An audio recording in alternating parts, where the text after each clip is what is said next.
আজ রবিবার সকালটা হতেই মনে পড়ে গেল সেই পবিত্র ও শুভ দিন জামাই ষষ্ঠীর কথা। যদিও আমাদের কাছে খুব একটা আনন্দের দিন এটা নয়, তাই মা নেই, বাবা নেই, তবুও আজ এই শুভ দিনটায় 3টে পবিত্র তীর্থভূমিতে বেরিয়ে পড়লাম এই দিনটি পালন করার উদ্দেশ্যে। গুড মর্নিং বন্ধুরা, welcome back to my channel. আমি মহানগরী কলকাতা থেকে তোমাদের বন্ধু সঞ্চিতা নিয়ে চলে এসেছি আমার ডেইলি ব্লগ চ্যানেল সঞ্চিতার সঞ্চয় নিয়ে।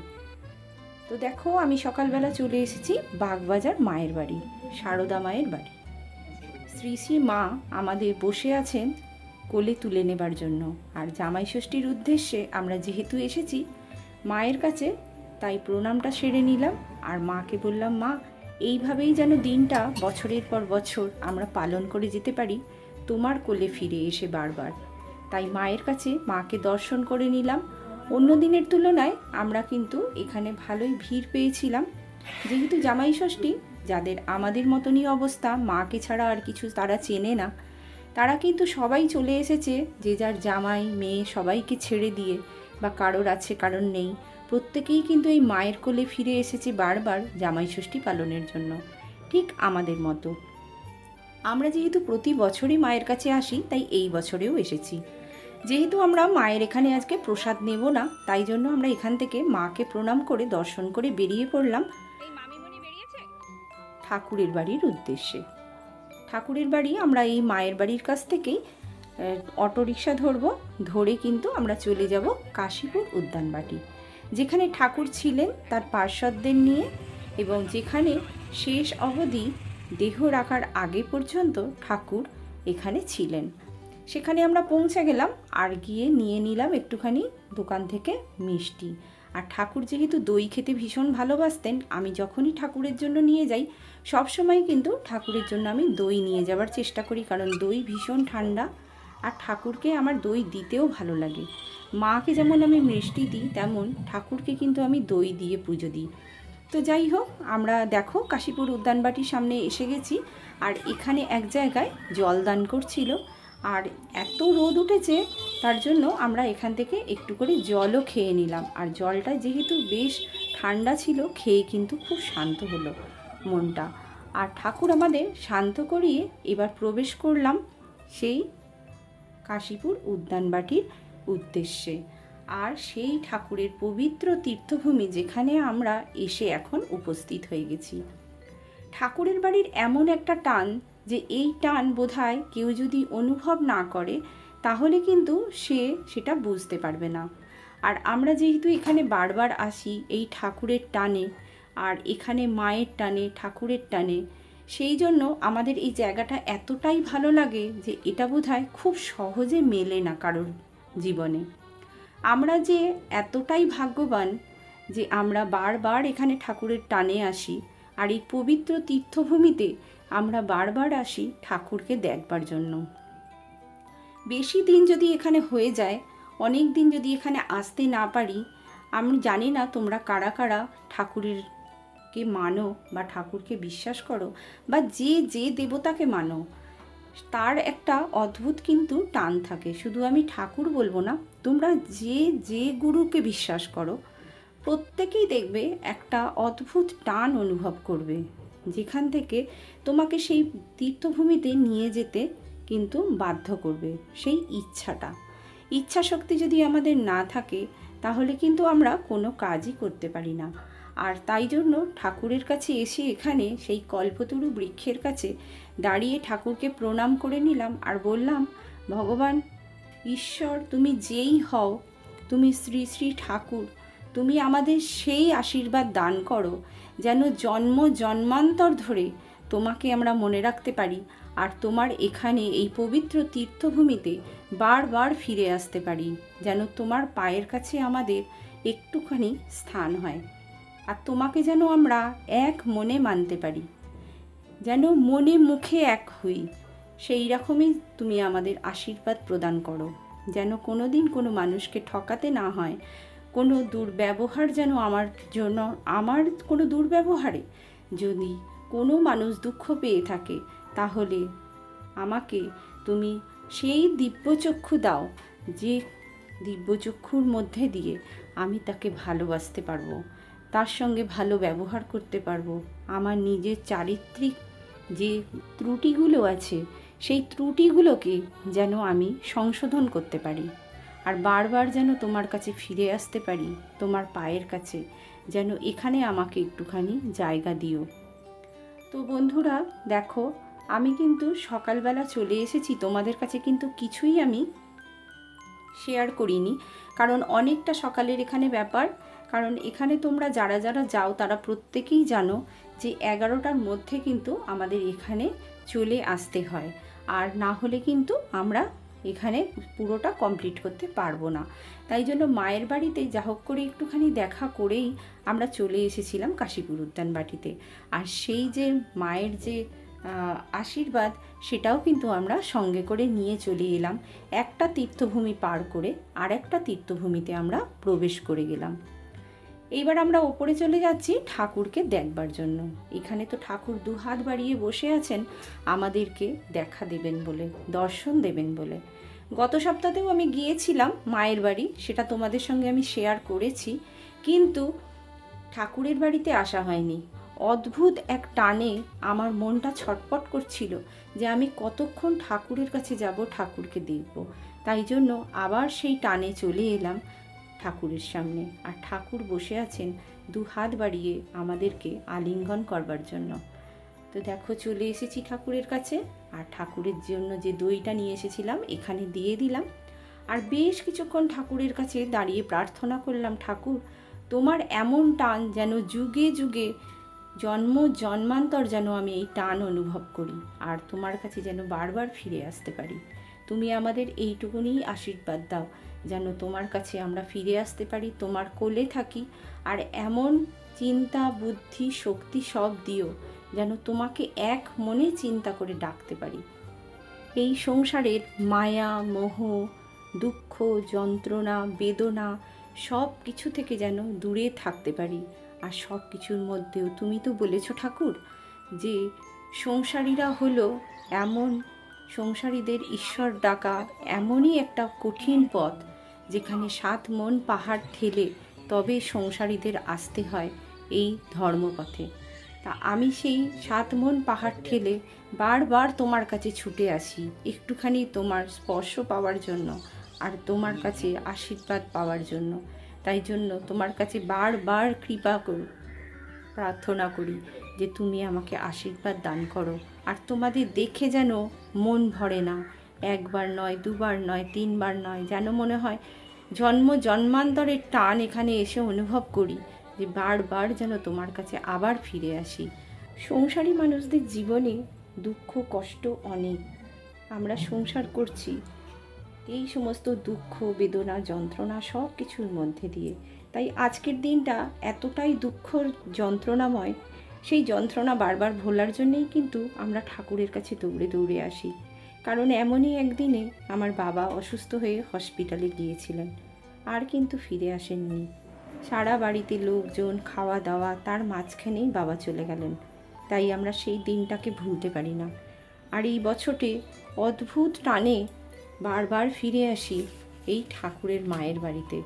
জানি এখানে আমার জগৎজননী মা আছেন, যেখানে মা আমাদের দুহাত বাড়িয়ে সব সময় গ্রহণ করবেন। আমরা গর্ভধারিণী মাকে হারিয়েছি, কিন্তু আমরা জানি যে জন্ম জন্মান্তরের মা আমাদের কোল ছাড়া করবেন না।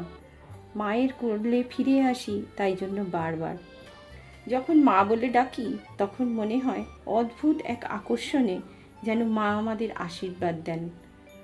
আর আমাদের চারিদিকে একটা বলয় তৈরি করে দিয়েছেন, যেখানে আমাদের দুঃখ কষ্ট ব্যথা যন্ত্রণা বেদনা সব কিছু থেকে আমাদের বাঁচিয়ে রাখার শক্তি যোগান দিচ্ছেন এই মা। তাই তার এই অদ্ভুত ভালোবাসার টানে বারবার দৌড়ে আসি এই পবিত্র তীর্থভূমিতে। যখন অনেক মনে দুঃখ হয় কষ্ট হয় তখন ঠাকুরের কাছে দৌড়ে আসি, ঠাকুর তুমি সব ঠিক করে দাও, মা তুমি সব ঠিক করে দাও। মা বলে ডাকার যেহেতু একটা জায়গা আছে তাই জন্য মায়ের টানে বারবার দৌড়ে আসা। আর ঠাকুর যদি বেশি দিন না আসতে পারলে জানো তো আমার একটা অদ্ভুত অনুভূতি হয়। এই ঠাকুরের কাছে যদি না আসি, বারবার যেন আমাকে ভিতর থেকে কেউ বলে যে ওখানে যা, ওখানে গেলে শান্তি পাবি। শান্তি কোথায়? সংসারে আমাদের শান্তি নেই। সংসারে যত ঝঞ্ঝাট, দুঃখ, ব্যথা, যন্ত্রণা সব নিয়ে, মায়া, মোহ সব কিছুতে আঁকড়ে পড়ে থাকি আমরা সংসারে।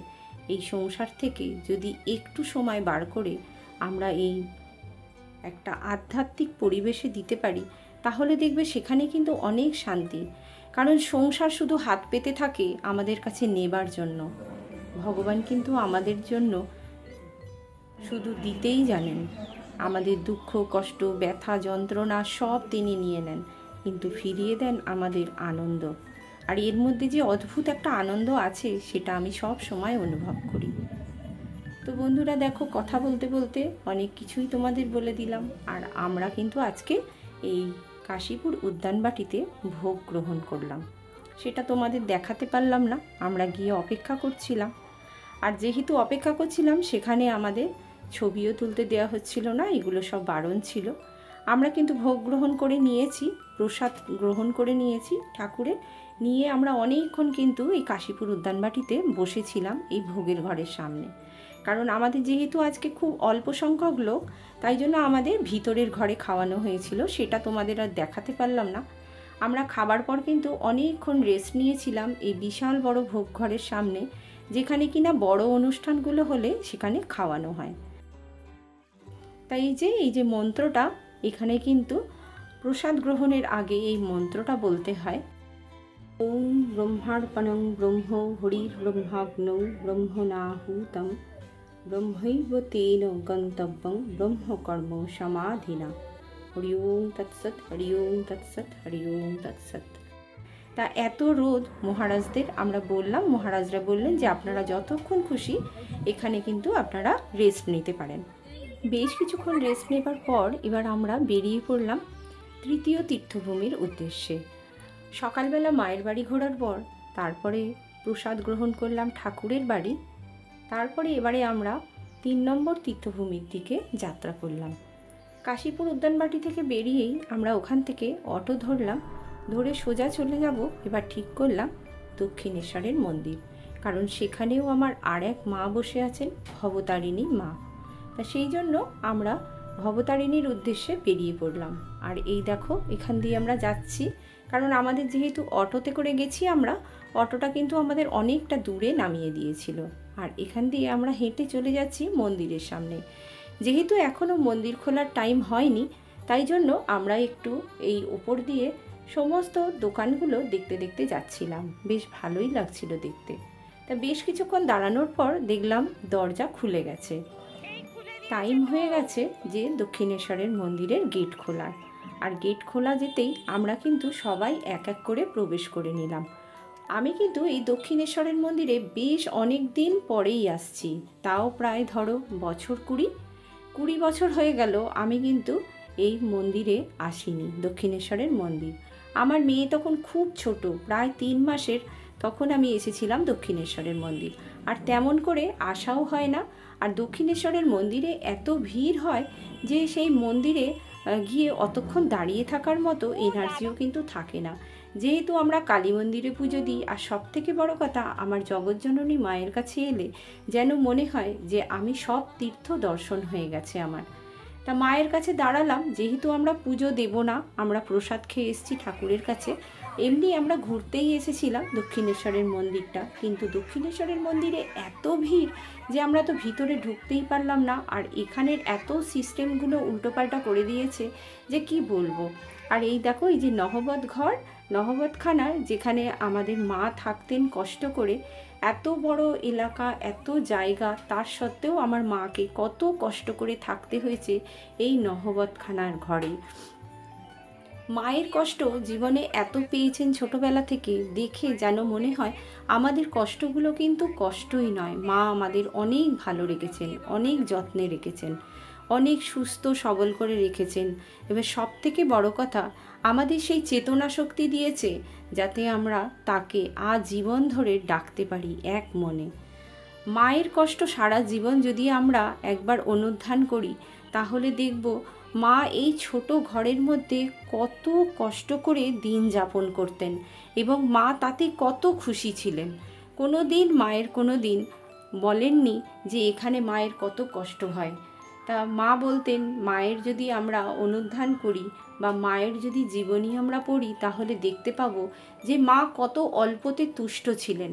আর মায়ের কাছে আশীর্বাদ চাই আমি সব সময়, আর মায়ের কাছে প্রার্থনা করি, মা তোমার মতো তুমি যেমন খুব অল্পতে খুশি হতে, খুব অল্পতে সন্তুষ্ট থাকতে, সেই অল্পতে যেন আমিও সন্তুষ্ট থাকতে পারি আর সবাইকে যেন ভালোবাসতে পারি তোমার মতো করে। আমি যেন গর্ব করে বলতে পারি যে আমি আমার মায়ের সন্তান, আমি আমার মায়ের মেয়ে। সেই কথাটা যেন সব সময় আমি বলতে পারি। মন যেন কোনো দিন ছোট করতে না হয়, কাউকে কোনো জিনিস দিতে গেলে যেন কুণ্ঠিত বোধ না করি। হাত সবসময় যেন উপর করি মানুষকে প্রাণ ভরে দেবার জন্য, কোনো দিন যেন আমাকে কারোর কাছে হাত চিৎ করতে না হয়। আমরা একটুখানি এই গঙ্গার ঘাটের দিকে বসার চেষ্টা করলাম, কিন্তু করতে পারলাম না জানো। একটুখানি গঙ্গা জল তুলে নিয়ে আর চলে এলাম, কারণ এত প্রচণ্ড রোদ উঠেছিল যে আমাদের প্রত্যেকের শরীর খারাপ করছিল। আর এত রোদ, এখন প্রায় তোমার 3:30 বেজে গেছে, প্রায় 4টের মতো বাজে, কিন্তু এত রোদটা কড়া ছিল যে আমাদের প্রত্যেকের শরীর খারাপ করছিল। আর সবথেকে দক্ষিণেশ্বরে যে জিনিসটা বাজে করেছে সেটা হচ্ছে একটু বসার জায়গা নেই। বসার জায়গা যেগুলো ছিল সেগুলো কিন্তু সব বন্ধ করে দিয়েছে। দেখো সেই নহবতখানা যেখানে আমার মা থাকতেন এখানে কষ্ট করে। আর এই যে এইখানে একখানা ডালার ঘর আছে, ডালার ঘরের পিছন দিকেই একটা মেলার মতো জায়গা, সেখানটা সব জিনিস এরা বিক্রি করছে, ফটো, ছবি, খাবার। কিন্তু বন্ধুরা এখানের খাবারগুলোর কোয়ালিটি এত খারাপ, এত বাজে যে সে খাবার আমরা চেষ্টা করেছিলাম খেতে, কিন্তু এত খেতে খারাপ যে আমরা খেতে পারিনি। আর এখান থেকে দেখো সব জিনিসই আছে, সব জিনিস কিন্তু একদম আকাশ ছোঁয়া দাম, তাই জন্য আমরা কোনো কিছুই নিলাম না। আর একটা ছবি, বজরংবলীর একটা ছবি আমরা অনেকক্ষণ ধরে খুঁজছিলাম, যে কোনো তীর্থভূমি থেকে যদি কোনো ঠাকুরের ছবি কেনা যায় তাহলে সেটা অনেক জাগ্রত হয়, এই বিশ্বাস আমাদের মনে আছে। তাই জন্য আমার ছোট বোন একটা বজরংবলীর মূর্তি নিল, কারণ যেহেতু ও হনুমানজির পুজো করে সেহেতু একটা বড় ঠাকুর ও কিনে নিল, যেটা ও বাড়িতে পুজো করবে বলে। কিনে নেবার পর এবারে আমরা ঠিক করলাম যে এবার বাড়িতে ফিরে যাব, কারণ সবাইকেই বাড়িতে আসতে হবে এক এক করে। আমরা ভেবেছিলাম যে বেলুড় মঠে যাব, কিন্তু এত সারাদিনের রোদ খেয়েছি আর এত শরীরটা খারাপ করছিল যে যেতে পারলাম না। তো আজকের ভিডিওটা তোমাদের কেমন লাগলো অবশ্যই আমাকে কমেন্ট করে জানিও, আর নতুন বন্ধুরা সাবস্ক্রাইব করে আমার পাশে থেকো। আসছি আর একটা নতুন ভিডিও নিয়ে, ততক্ষণ সবাই ভালো থেকো, সুস্থ থেকো, সাবধানে থেকো, টাটা।